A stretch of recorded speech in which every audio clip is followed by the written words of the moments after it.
today's video we're going to talk about the top 4 tips for using the humble trekking pole appropriately and choosing the best one for you to buy for your adventures in the outdoors. My name's Rob Yates, I'm one of the co-founders of We Get Outdoors, and today I'm joined by my cameraman, otherwise known as my business partner Mark, and we're in the Valkberg Wilderness area in South Africa.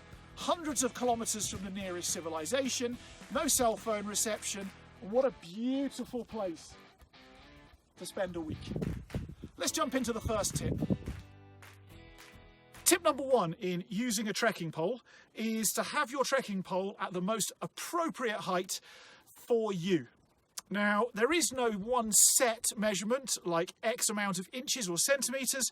What we want to do is have the trekking pole, the handle of the trekking pole, when your elbow and your shoulder is at 90 degrees. So it'll look like this.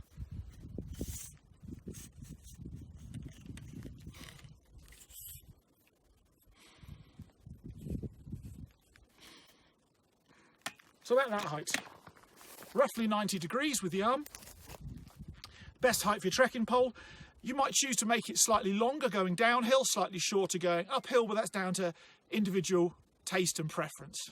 Number 2 is that trekking poles are made out of all sorts of different materials.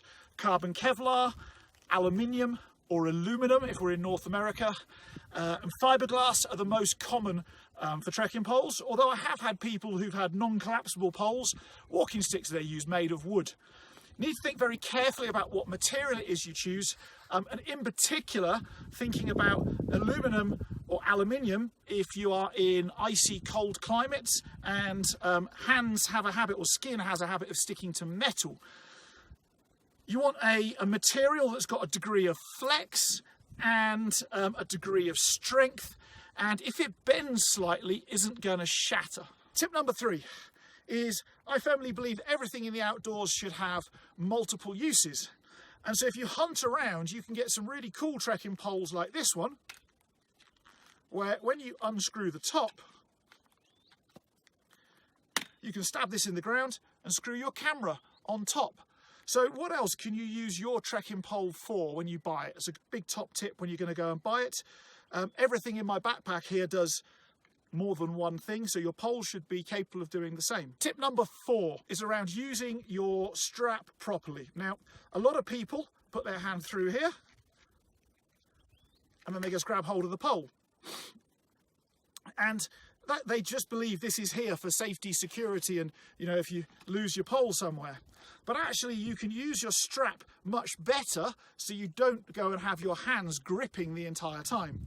And so to do that, you place your hand through the bottom of the loop, separate your thumb and your index finger and place it over the top.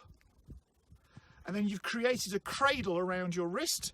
And now I can put downward pressure on my pole without needing to grip. So every time I put my pole down, now I can release and push, and I'm not losing my grip strength for later on.